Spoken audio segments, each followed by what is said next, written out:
My name is Yamarie. I'm an expert facilitator here at Circles, and I'm also the founder of Namaste and Slay, which is a trauma-informed empowerment coaching practice that specializes in helping people break free from the effects of unresolved wounding and trauma. So, unlike our regular conversations, if this is your first week here, it's important to understand that this is an 8-week challenge that is designed to be a transformative experience, which means that each week we go over a different topic that's related to narcissistic abuse to help you deepen your understanding of how to recover and disengage from the harmful effects of narcissism. So let's take a quick moment to recap what we've covered the last few weeks, just in case you weren't here. This is week 3. In week 1, we defined narcissism, and we also discovered aspects of our past that might have made us more vulnerable to narcissistic relationships and abuse. In week 2, we focused on understanding the emotional aftermath and toll that narcissistic abuse takes on us. And we also discussed tips for managing our emotions more effectively. And here in week 3, we'll be focusing on helping you restore your self-worth so that you can steer clear of similar abusive patterns in the future. How many of you were here week 1 and week 2? Let me just go ahead and do a pulse check. Drop a little heart emoji for me if you were here week 1 and week 2. Okay, awesome.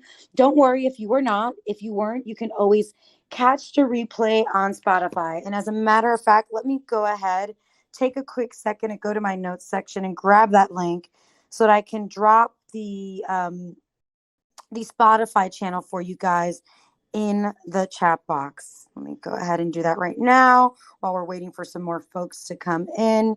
Here we go. So for those of you who are interested, you can check out the Circle Spotify channel where you'll catch all recordings, including the ones for this specific challenge. So let's go ahead and go over a few rules for keeping the container safe and supported now that we all have all that information. First things first, this is a non-judgmental space. So I invite you guys to try to be open-minded as people share their stories. I know that when we're talking about something like narcissism, it can be quite triggering. So please try not to take on someone else's experience as your own and try to keep an open mind. We also want to practice active listening while we're here in this group. So this means that we mute our mics when we're not sharing in order to avoid any unnecessary noise pollution.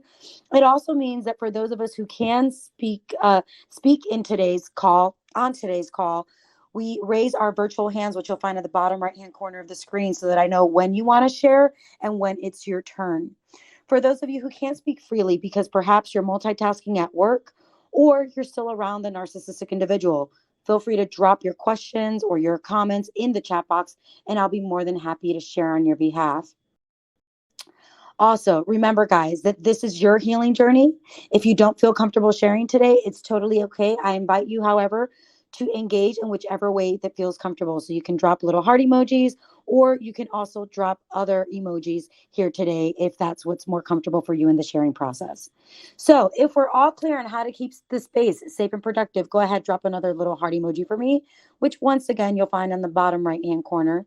It lets me know that you're here, you're attentive, and you're ready to hold space. Okay, awesome, guys. Thank you. So as I mentioned, the focus for today is how narcissistic relationships affects our self-esteem and what we can do to restore it. So rebuilding our self-worth, guys, is a pivotal part of the healing journey, especially when we've suffered narcissistic abuse.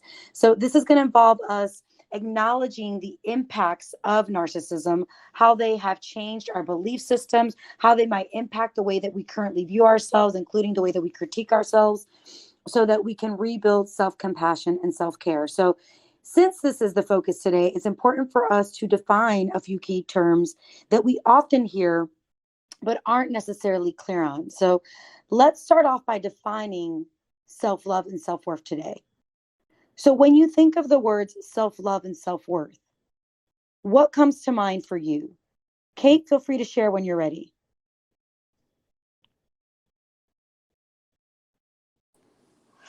Hi. Self-care. I'm trying to think. I had something else in my brain that I was going to ask first, but trying to think. Maybe we'll come back to me. I feel like, if that's okay. So. Okay, no worries, Kate. Thank you. Out of curiosity, if you're still open to sharing, what was it that you wanted to ask before we got started? Oh, you're so sweet to ask me that. I think I'm just right now I'm reflecting on, I mean, it was going along narcissism and what you were talking about. Just that I I didn't recognize myself at all when I was with these narcissistic people. It's almost like I've heard that term, like there's a cloud over you, or like um you know just, I mean, my goodness, just so unrecognizable, and that's not even me. I'm sorry to be laughing, but like that, this is just not, that's not me. Like none of this is me. So it's just, yeah. Kate, thank you so much for your vulnerability. How many of you feel just like Kate, that you feel like Thank you you. either are struggling to recognize yourself or struggling to even understand like what your likes, dislikes are, right?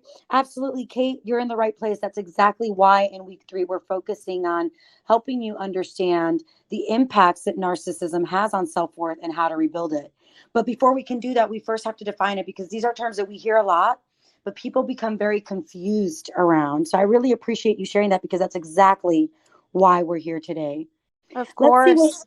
Thank you. Thank you. So let's see what we have in the group chat. I see that someone shared there.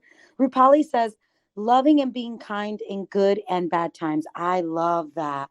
That's a great example of self-love. So Rupali says, self-love is being loving and kind to yourself, even in the bad times. Good one. What else, guys? What does self-love? We actually have a pretty good definition of self-love there. Now let's get clear on self-worth. What does self-worth mean? Micah says self-care is taking time out for yourself. Yes. And when we practice self-care, that is an act of self-love. Great job, Micah. What else, guys? What does self-worth mean? What does self-worth mean? Because if we're going to rebuild it, we first have to understand the different layers of each of these aspects here. So we've got loving and being kind to oneself as self-love. What does self-worth mean? Kate, feel free to share. Thank you. I think self-worth is completely and utterly putting yourself first. I mean, simple as that. I mean, we are human, and we have our own thoughts and feelings, and yeah, if we're not doing that, I don't, what are we doing, right? I'm sorry I'm yelling that, but yeah, self-worth is us first. Nothing else. Kate, I love that. Yes. What Kate is saying here is when we love ourselves, when we understand our worth, we also recognize that we are the most valuable and important thing in our lives. If we are okay, nothing else is okay. Do we get that, guys? Drop a little heart emoji for me if at least on a cognitive level, we understand that. If you are not,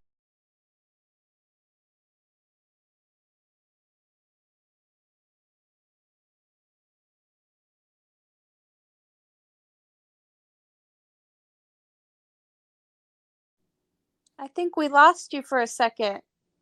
Is it muted? oh, Maybe. sorry, Kate. So did you guys catch any of that? Did you catch any of my summary there? Drop a I little did. heart emoji for me. Okay. So I it did sounds like you not. didn't. Sorry about that, guys. So it looks like we ran into some tech issues. What I was saying, Kate, is that you are 100% right. That what Kate was saying right now is that you are the most valuable and most important thing in your life. If you are not okay, nothing else matters, right? Because in the worst case scenario, if you are not okay, you are not here, which means that nothing else matters. So that's one of the things that we have to relearn on our healing journey, especially when recovering from a narcissistic situation where they were the priority. They were our reason for existing and living, not because we decided that consciously, but because we were primed that way through the abuse. We have to relearn our intrinsic worth, that we are the most valuable things in our lives. So thank you for that, Kate. All right, so let me go ahead and go to the chat box and see what else people shared today. Rupali says, self-worth shouldn't depend on external factors, but internal acceptance of all of our parts. Beautiful, Rupali. Yes, that's exactly what self-worth means. So let me go ahead and give you guys some clear definitions before we start reflecting on our experiences and how it impacted our ability to love ourselves and value ourselves. So self-worth, in its simplest definition, is the ability to recognize our value and intrinsic worthiness. So it's exactly what Kate said. It's putting our well-being above everything else. Absolutely, but not from a space of selfishness, instead from a space of self-preservation. Okay, so it involves us acknowledging that we are deserving of love, we are deserving of respect, and we are deserving of happiness. Love, the reason why I wanted you guys to define self-love is that often what I find with survivors of narcissism, it's not that they don't love themselves, right? How many of you here are saying to yourselves, but I love myself? Drop a little heart emoji for me if that's you. If you're like, I do love myself, right? What I often find with survivors of narcissism is not that they don't love themselves, is that their definition of love is distorted. So if you learned that love is self-sacrifice, the way that you love others is also often a mirror of how you might love yourself. So you might find yourself even sacrificing yourself in an effort to practice self-love. So going back to Rupali's definition and some of the other shares that we heard today, when we're talking about love, just love in general, it's the ability to show ourselves affection, care, and to also acknowledge and respect something's worth. So when we love ourselves, we are comfortable giving ourselves the affection, care that we need, and we are also comfortable setting boundaries because we prioritize our well-being. Does that make sense, guys? Drop a little heart emoji for me if that all makes sense. Okay, awesome. So now that we're all on the same page on what self-worth, what self-love means, let's reflect on our experiences in these narcissistic relationships to have a better understanding of what we have to heal from. So at this time, I want to invite everyone to look back at either your current narcissistic dynamics or the experiences that you've had in the past. How has the aftermath of these abusive situations affected your self-worth and self-esteem?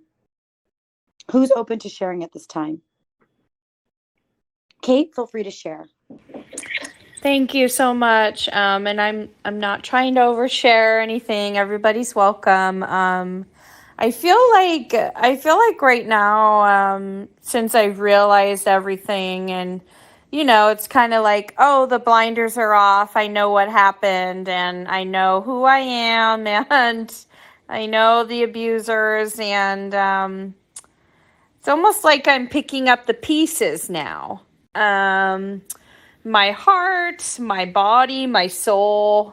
Yeah, I would describe it as I'm picking up the pieces. That's literally how I currently feel in life right now. I'm picking up the pieces and starting over, starting new, and figuring everything out. It's mind-blowing. Thank you for sharing that, Kate. So when you say picking up the pieces, what has been the most challenging part of that process for you? Wow.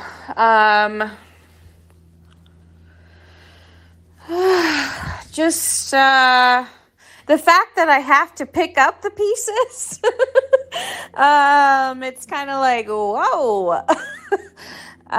It's like, oh my goodness. Wow, there are a lot of pieces missing and broken, and yeah. So it sounds like there's a little bit of overwhelm that comes with that process. Major. Okay. How many of you also feel emotionally overwhelmed? Drop a little heart emoji for me if you also feel emotionally overwhelmed by this process of recovery. Absolutely. And part of it is it also takes a toll on our self-esteem, right?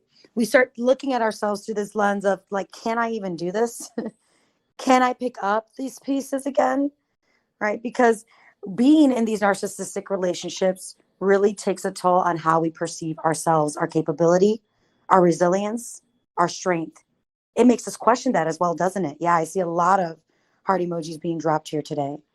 So before we move on to the next share, let me go ahead and see what else has been shared in the chat box. Rupali says, I was repeatedly told that I'm not good enough. I don't look good enough. I don't earn enough. My family and friends aren't enough. How many of you had similar experiences where coming out of this narcissistic relationship, now you feel like nothing is enough? Absolutely. Here's the thing, guys. There's nothing that you can do to be enough in the narcissist's eyes. You exist solely to serve them and give them what we call supply. And supply in narcissistic terms is anything that helps stroke that ego, attention, energy, right? Christina says, I go back and forth between wanting to reach out just to hear him or be near him, and knowing that I'm worthy so much of so much more, and I'm deserving of so much more. It breaks my heart to be so indecisive. I'm usually so strong. So how many of you now also feel weak when it comes to your self-worth, your self-esteem, your self-love? You also find yourself judging yourself, feeling like you're weak. Guys, all normal responses, but understand that this is a product of the gaslighting. None of it is true. And for those of you who missed week 1 and week 2, let's define gaslighting for you really quickly. Gaslighting is any attempt to dismiss, distort, deny your reality. So for those of you who are here in this group today, the narcissists that you were in the relationship with or might still be in the relationship with, they were masters at dismissing, distorting, denying your reality. This is what leads to you feeling weak, not enough, unworthy. They did a great job convincing you that that was true, but it is just an illusion, guys. It's not true. And today we'll start talking about how to break free of that illusion. What else do we have here in the chat box? Nicole says, I just got out of a narcissistic relationship only 4 weeks ago. He took all of my self-esteem and made me second guess everything. He blames me for everything, including all the things he did wrong. Drop a heart emoji if you resonate with Nicole's share. How many of you felt blamed for everything going wrong in the narcissist's life? But she said, would repeat what he said word for word, but no matter what I did, I was wrong and I was a stupid one. He degraded me. He called me a whore, trigger warning, to say the least. Wow. Absolutely. Guys, facts don't matter to the narcissist. You can literally go there with the facts written in ink. You can go with the digital proof, right? It does not matter to the narcissist. They have their own distorted perception of the world and distorted perception of you, which is why they make you feel the way that they do. And Kate says, it's so awesome that we're all here. I'm so thankful and I love you all. Oh, thank you for that, Kate. Yes. Drop a little heart emoji for me if you're with Kate here. Isn't it nice to know that you're not alone on this journey? That you're not crazy, right? That healing is possible. Yeah, I agree, Kate. Amazing. Okay. So for those of you who just walked into the room, we defined self-worth. We defined self-love today, since the topic in week 3 is rebuilding your self-worth post-narcissistic abuse. And now we're discussing how the narcissistic relationships took a toll on our emotional, mental, and physical well-being. So what have the impacts of this abuse been on you? How have they shaped the way that you perceive yourself? Who else is open to sharing at this time? How has being in these narcissistic relationships distorted the way that you view yourself? Anthony, feel free to share. So my biggest thing was, um, you know, feeling like I have no self-worth because I kind of put these other people on a pedestal above myself, and trying to be a people pleaser and not putting any consideration of myself. I've lost my self-worth. But now that I've seen that, okay, I am worthy of whatever it is I feel that I deserve, then my new mindset is I am worthy and other people deserve my worth. Anthony, that is beautiful. I just want to highlight something from Anthony's share that is powerful. He said, I recognize now, post narcissistic abuse, that one of the things I struggled with was people pleasing.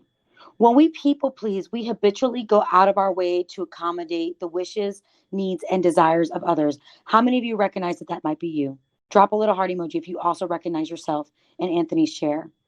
Now, let's remember when we defined self-worth a few minutes ago, we said, in its simplest form, it means you matter above all else. You are the priority in your life. That's not being selfish. That is self-preservation. Understanding that, yes, you can care for others. Yes, you can do for others, but it is not okay to do so at your expense, right? So think about it, guys. Someone who understands their worth, do they go out of their way? Do they self-sacrifice in an attempt to meet someone else's needs, desires, and wishes? What do we think, guys? Drop it in the chat box. If we understand our self-worth, do we go out of our way to meet someone else's desires and wishes? Now, that doesn't mean that we don't find room for compromise, but what we can't compromise is our well-being. Does that make sense, guys? Drop a little heart emoji for me if that makes sense.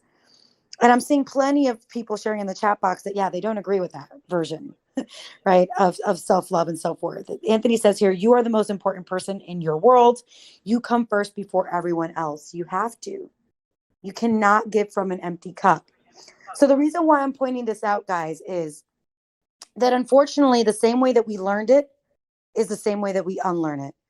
That's actually a good thing and a bad thing, right? The good news is because you learned it, there's ways to unlearn it. The bad thing, though, or the challenge here is that it's going to require you to be brave. It's going to be require you to be committed. It's going to require you to be consistent, and it's going to require you to do things even when you're uncomfortable. So as we gain an understanding today of why and how we lost ourselves, it's going to require you to practice being the person who thinks they're worthy before you even become it. Does that make sense, guys? Drop a little heart emoji for me if that makes sense. So once we get clear on, who I've been practicing being, right? I've been practicing being this person who exists to please the narcissist. I've been practicing being this person who thinks that love is self-sacrifice, etc. Once we get clear on what not to do anymore, we're going to have to practice doing the opposite before we truly believe it so that we can integrate it. So now that we have that understanding, thank you so much, Anthony, for bringing that to light. Let's start getting clear on how we even got there. How many of you are asking yourself this right now? Like, how did I even get here? Drop a little heart emoji for me. You're like, how did I even get here? How did I even lose myself? Okay. So let's start brainstorming. Let's start unpacking how. What are some of the experiences that you had? What are some of the beliefs you might have had, even going into this relationship, that might have influenced what happened, that might have influenced you losing yourself, losing your sense of self-worth, right? We probably talked a little bit about this earlier. She said, I was constantly told I wasn't enough. That would make anyone think that they're not enough, right? You hear that enough day in and day out, especially the more that you try and nothing gives. Of course, you're going to think that way of yourself. So what are some other things that happened in your experience that made you believe that this was true? Who's open to sharing at this time? Ooh, okay. Micah has a good one here in the chat box. Micah says, they started controlling my thoughts and choices. How many of you resonate with that share? Drop a little heart emoji for me if you recognize yourself in that as well. Yes. Guys, so narcissists often exert control over their victims, dictating their actions, their choices, and even their thoughts. This loss of autonomy is certainly going to erode your sense of self-worth and self-esteem. Kate, what else? Hi guys. I just I wrote in the chat, which is like extremely true for my life, that my mom was like always on my back. Not just my mom, kind of, I don't know, I guess it was like my dad too, just very, very strict and very, but my mom most importantly. So that's something that is like very, very like really affected me. It still affects me to this moment. But like, yeah, just having her like constantly on my back, almost like a stalker, like in a really freaky and scary way. So yeah. So Kate, what Kate is saying here is past trauma and emotional abuse. Even if it was unconscious, right? She had a parent that was micromanaging her life. So of course now she would already be primed to be in a relationship with someone who's also going to micromanage her, because that's what she learned love was on an unconscious level. So thank you for that, Kate. Absolutely. Having been exposed to past manipulation, trauma, is certainly going to prime us for narcissistic abuse. We talked a little bit about this in week 1. For those of you who missed it, you can always check it out on the Circle Support Spotify channel. What else, guys? Micah says, my feelings didn't really seem ever reciprocated, but they played the victim to not feel prioritized when all efforts and time went to them upon blocking out everyone else. How many of you also experienced something similar, right? Where feelings constantly weren't reciprocated and they made you feel like you're the bad guy. Absolutely. You guys are highly empathetic. You're kind, you're loving, you're caring. People who are not narcissistic, when they hear someone saying, you're not showing me love, you're making me feel bad, their natural response is to try to fix it. And so if we're not careful, that can become distorted. And unfortunately, narcissistic individuals take advantage of that. What else? James says, the devaluing and being mean. I kept constantly being called names and being devalued. How many of you also experience the same? So yes, that invalidation, that devaluation, those are also part of the narcissistic cycle of honeymoon, devalue, discard, where 1 minute you're the best thing since sliced bread and they're trying to be on their best behavior. That will look differently for every narcissist. And the next minute, they're treating you with contempt. Right? This causes a roller coaster of emotions that can create insecurity, instability, because then we find ourselves going, what did I do? I must have done something wrong to cause it. How many of you noticed that in yourselves, that that's what you started feeling like I must have done something wrong? Because how could it be that this person is so awesome and treats me so well 1 second and is so mean the next? And guys, none of that is true. It's all part of the cycle of manipulation that narcissistic abusers use. Okay, so you didn't do anything wrong. These individuals don't know how to experience empathy and love. Kate, what else? Thank you. I had a day recently. It was probably like, I don't know, maybe a month ago. And this was kind of before the realizations, before everything has been going on. Just me realizing the abuse and everything. But I was having like a really great day. And I was like talking to my mom, and I'm the only daughter. I have 2 brothers, and I was just having a good day. I was talking to my mom, and then the evening came.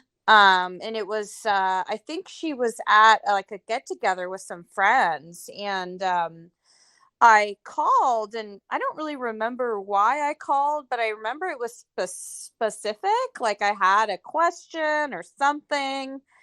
And I cannot even tell you how quickly I was discarded. Um, like, okay, this was huge for me because, okay, she is my mother. She's my mom. And I had something to tell her. And when I called her, not even like 2 minutes into the phone call, there was like this, oh, I got to call you back. Like, I can't chat right now. Or it was just like a total discard. And that was very, very real for me. And, God, I'm trying to like put my thoughts into what I'm saying, but it was so clear what she was doing. It was also clear that she didn't care, and she doesn't care about me. It was like unbelievably clear at how she does not care. That's what I have to say. Thank you for that, Kate. So to summarize Kate's share, bringing it back full circle to the question that was asked, when you are constantly discarded, especially by the people who are supposed to, right? Supposed to love you unconditionally, be your support system over and over again. And in this case, it was her mother. Of course, it's going to take a toll on your self-esteem. Because on a primal level, what it registers as is my own tribe does not accept me.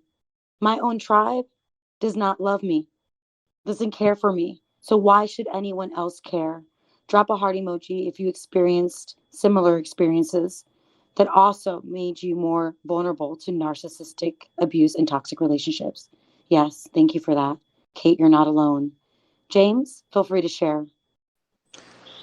So, so just looking back over everything, because today's the day when it all started.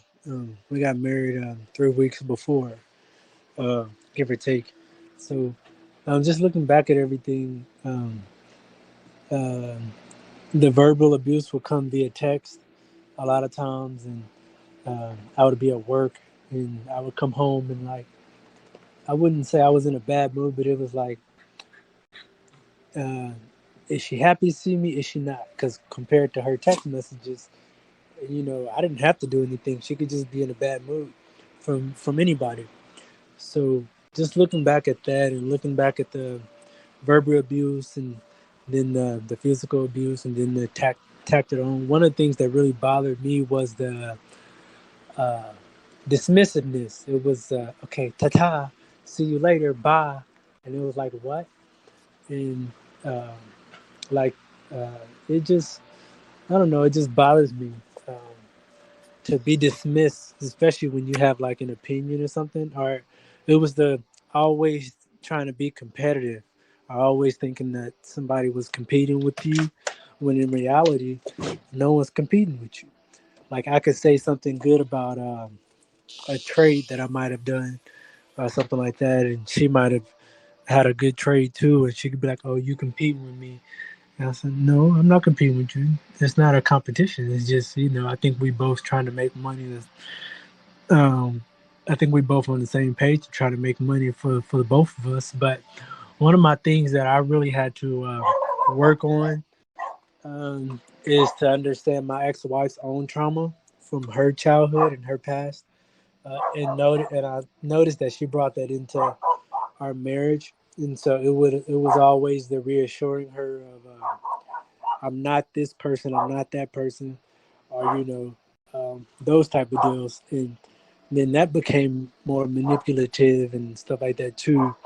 Uh, and then it was just uh, like like I had a I remember the like I said, today's the first day her physical abuse started, and I watched her break my TV. That like everything that I worked up so hard for over the years before I met her got destroyed, and it was like I did all this stuff independently by myself, and now I got to try to re-get it. And then it was one of the things she said. She said, "I'm gonna replace everything, so you don't have to tell the court that I broke it." And it's like, what?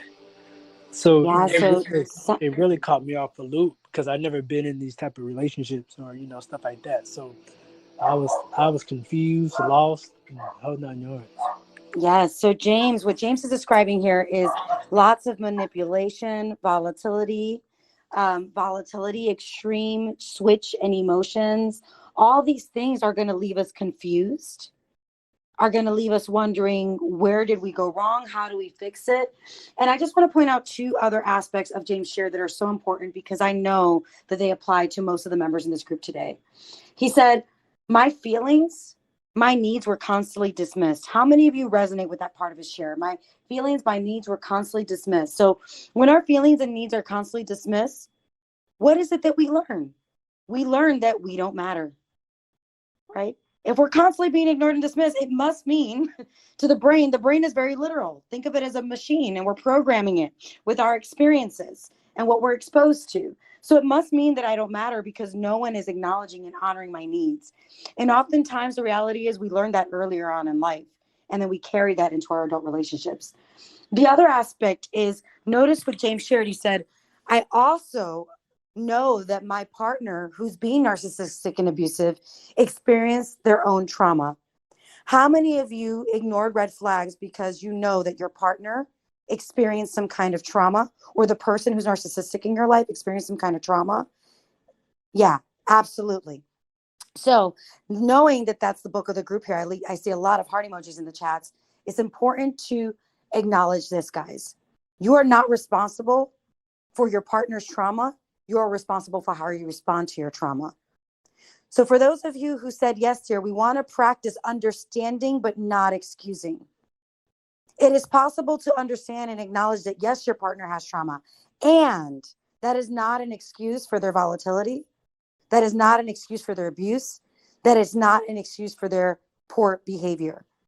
It is their job to get the help, just like you're getting the help right now by joining these groups. It is their job to get the help so that they can be responsible for their actions and be healthier in relationships. Does that make sense? Drop a little heart emoji for me if that makes sense. This is why in our next week, in week 4, we're going to be focusing on boundaries, how to set healthy boundaries, specifically in the context of narcissistic relationships, because there are some nuances.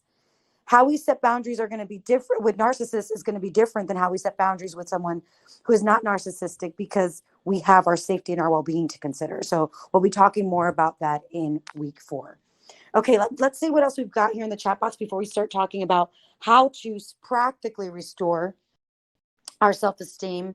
We've got here, Micah says, judging me for my past and whom I've been with or what I've done. Yes. So one of the things that took a toll on their self-esteem was feeling constantly judged for who they were before they met this person. Drop a heart emoji for me if that's you too.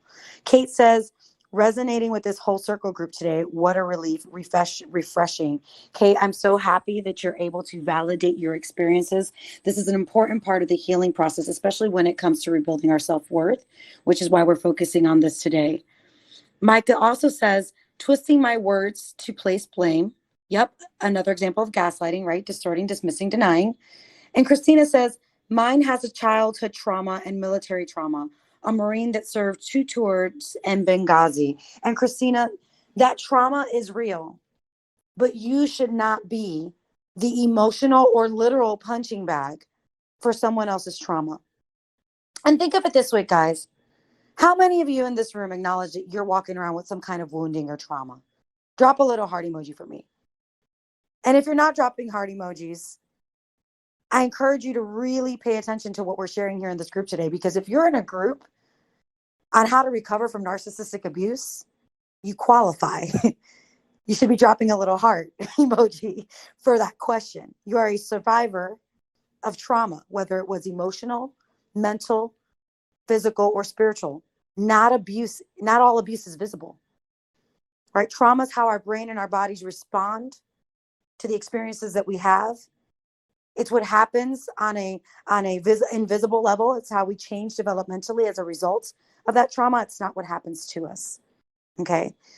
So guys, if you experience this, okay, and you're here today trying to understand how to be a healthier, happier human being, shouldn't they have to do the same thing too? Drop a little heart emoji for me if you agree, right? Now, here's a challenge. When we're talking someone with NPD, biologically, they're different. The parts of the brain that experience empathy are a lot smaller. And so they do not have your heart. They do not have your mind, which is why it's so important to develop an awareness around what narcissism looks like and how to protect yourself from it. So today, specifically, what we've been talking about, for those of you who just walked in, is how does it take a toll on our self-worth and how do we rebuild it? So for the next 20 minutes, that's what we're going to focus on now, is the rebuilding part. We defined self-worth. We defined self-love. We also started getting clear on the tolls that narcissistic relationships take on our ability to experience self-love and self-worth, why that happens. And now we're going to start talking about how to rebuild it. So here's the good news, guys. We actually already did a few steps in that process. One of the steps that we have to take in rebuilding our self-worth and healing on this journey is acknowledging the abuse.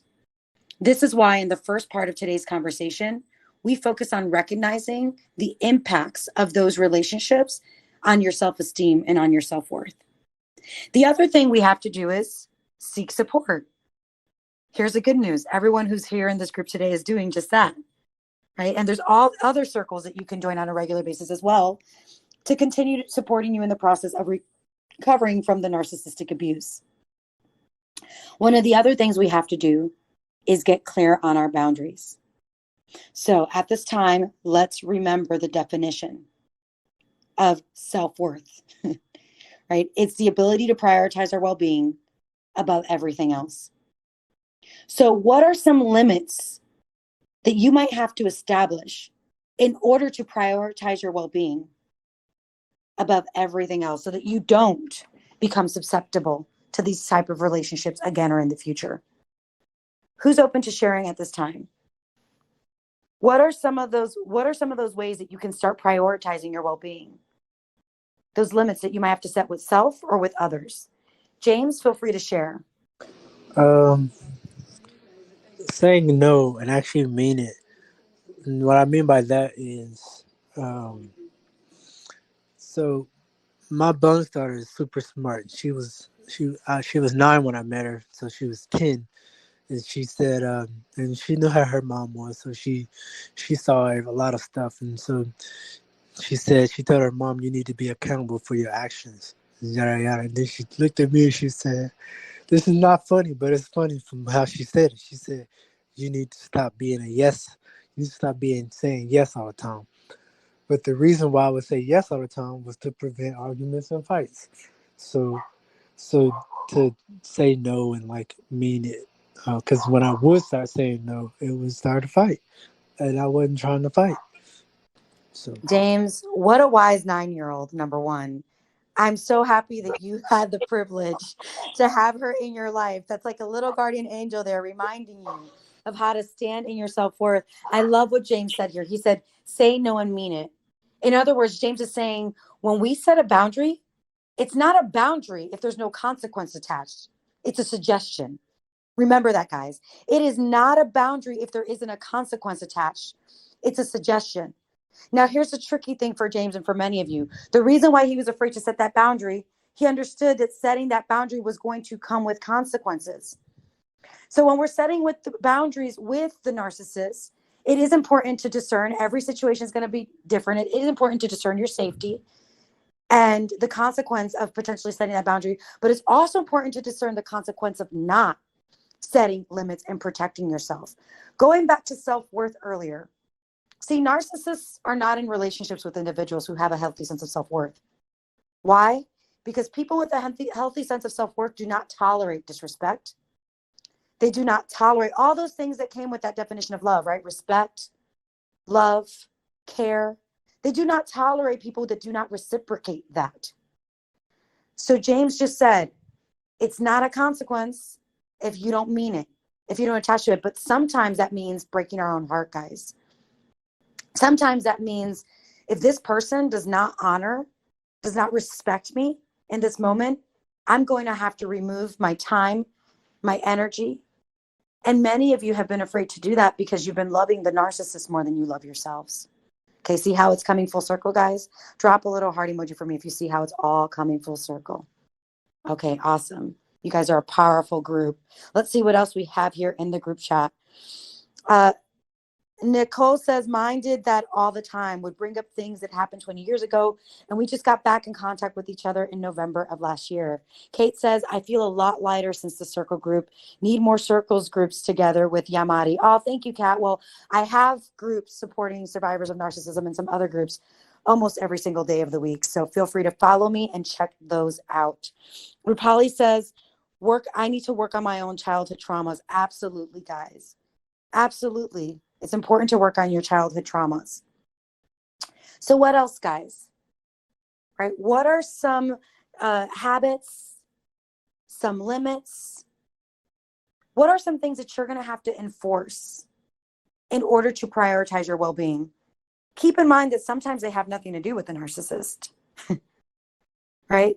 Sometimes it's as simple as like, I'm going to put myself a little bit more every day. Right? For example, how many of you wake up and from the moment you wake up, your attention is on something outside of you? Drop a heart emoji for me if that's you.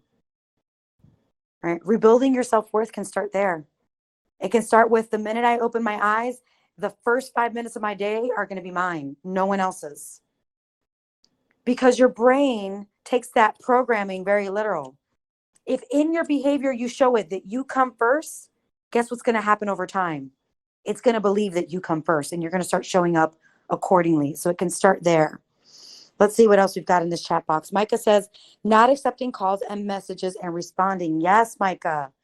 Absolutely. Not accepting calls and messages and responding. So that gray rock method, right? Not engaging, not giving the narcissist exactly what they're looking for, which is that supply. Rupali says, working on my narratives.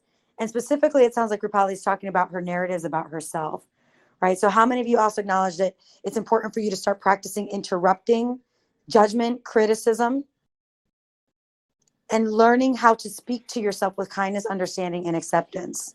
Absolutely, Rupali. Awesome. Great job, guys. And Rupali also says, working on finding my core values. Yes, guys. So your values are your principles for living. Values aren't good or bad, but they do motivate our behavior, then motivate the way that we show up in this world.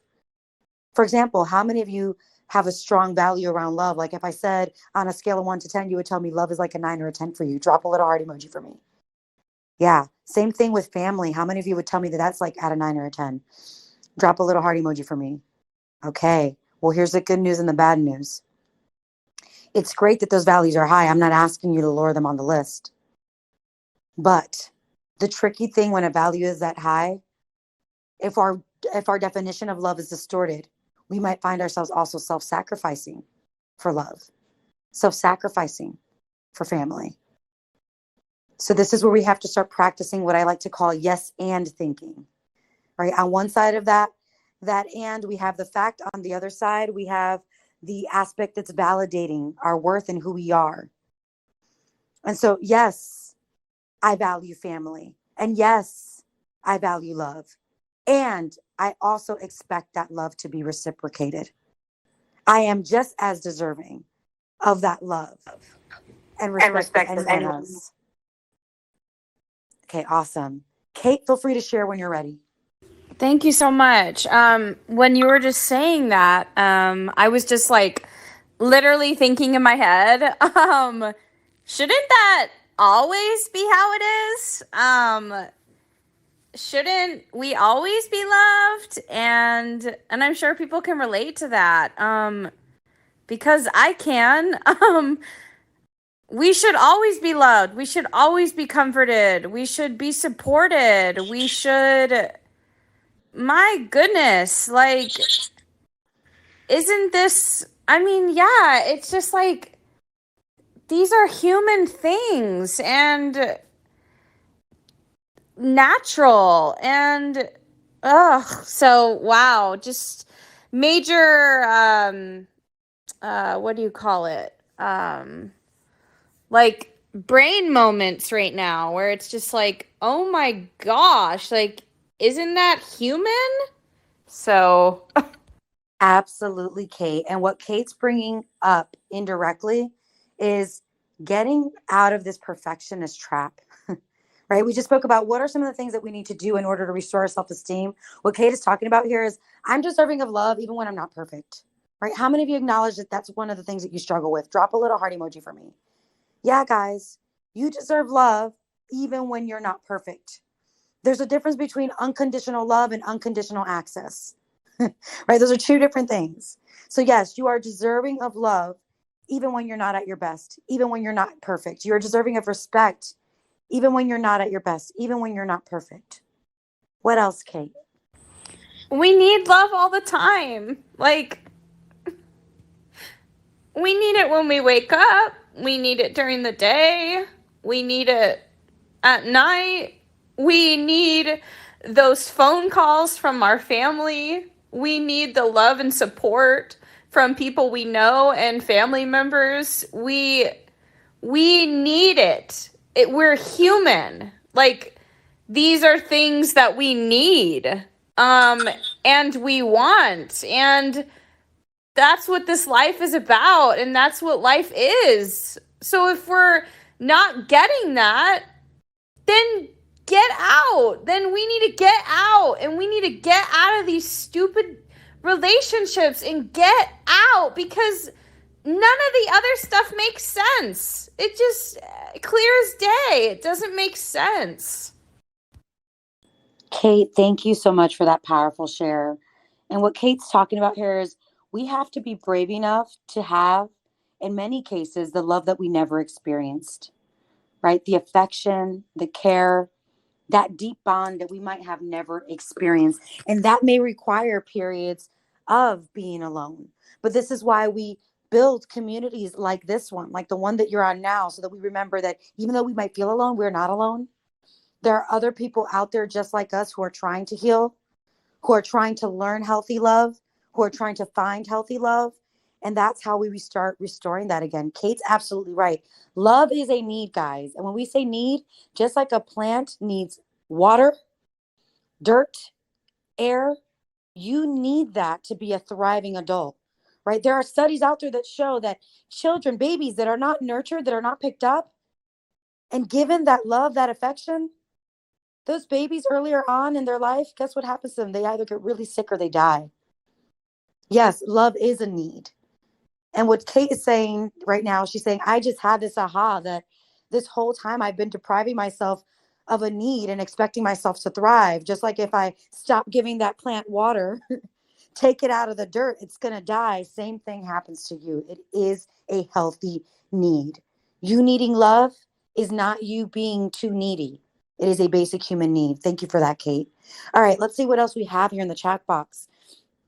We've got James says, I self-sacrificed a lot for my ex-wife's happiness. James, there's a difference between compromise, right? And again, we'll learn more about this when we talk about boundaries next week. But compromise is not self-sacrifice.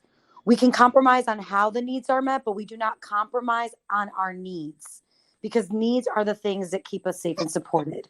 Can I James, elaborate what on that real else? quick? Yes, So absolutely. Go ahead.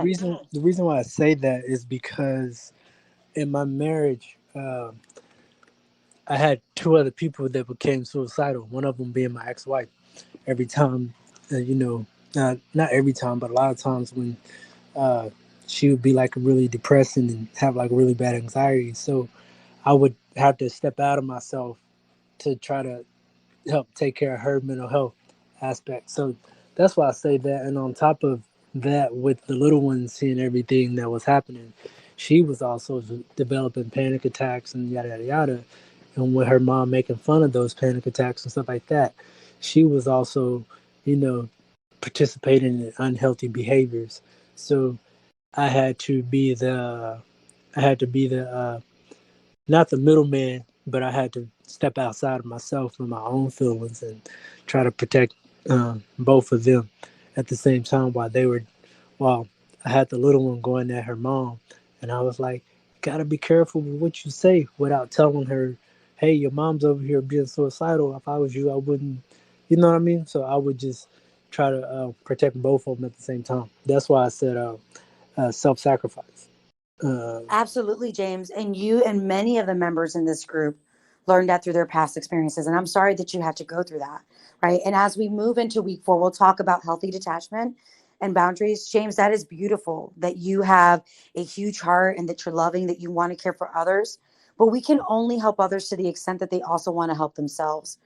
So it's important to also acknowledge our own limitations as human beings and where we might need to reach out to additional resources, additional support systems, where we may not be the ones that are skilled and equipped to navigate what that person needs in that experience.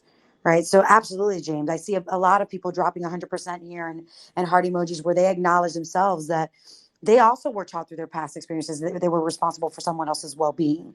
How many of you agree with that concept there, that you learned somewhere along the line that's actually part of the reason why perhaps you struggle with self-worth, is because you've learned that your worth was tied to how well you were able to help others or how well you were able to show up for them. Drop a little heart emoji for me if you acknowledge that that's you. Yeah, we've got a bunch of folks here dropping heart emojis. Absolutely. Okay, let's see what else we've got here. We've got 4 minutes left. Let's see what else we have here in the chat box. Katie says, he made me think I had the love I never experienced. So now I feel like I was tricked. I'll never know if it was real or not in future relationships. Katie, you are not alone, right? You are not alone. One of the things that we talked about in some of our previous weeks, or perhaps it was in one of my other groups, is that narcissists are really good at mirroring. They're really good at showing up like the kind of person they think you want them to be by mirroring your values, mirroring your beliefs, mirroring your behaviors, characteristics. And this can create this illusion that you've found this unique and deep bond. All right, but I promise you that as you navigate the next few weeks, you'll start learning how to spot healthy, unhealthy, and what you can do to protect yourself from that, Katie. So if you can, I highly recommend joining next week's session on boundaries, because boundaries is how we start weeding out who's narcissistic and who's capable of showing us authentic love. Christina says, he would manipulate me leaving by threatening to take his life. This happened twice. So when I feel like leaving, I start to get major anxiety, even though I know it's a manipulation tactic. Absolutely similar to James, right? Christina was taught through the narcissistic abuse that she was responsible for this person's well-being. And this is where healthy detachment and understanding where your responsibility lies becomes key to your well-being in the healing process. And we'll talk about this a little bit more next week. Anthony, feel free to share when you're ready. Anthony, I think you're still muted, hun. So yeah, being in a relationship for the last 3 years, we've had our good moments and bad moments, and there's been a lot of bad moments recently. There's been a lot of communication that's not really met on both sides, or it's not there's not a lot of mutual understanding. One person says this, the other person thinks that, then one person gets upset that they thought this and not that, and it's just always a back and forth.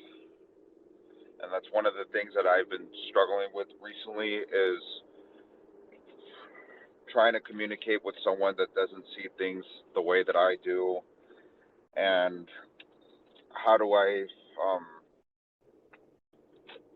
one thing I'm really trying to learn for myself is to not put someone that I love on a pedestal, meaning don't put them above my own overall happiness and well-being, because it's technically impossible to try to make someone happy the way that they like to, because at any moment they can say, yes, I like this, or no, I don't like this, or I don't like this anymore, or you should know by now that I don't like this and that. So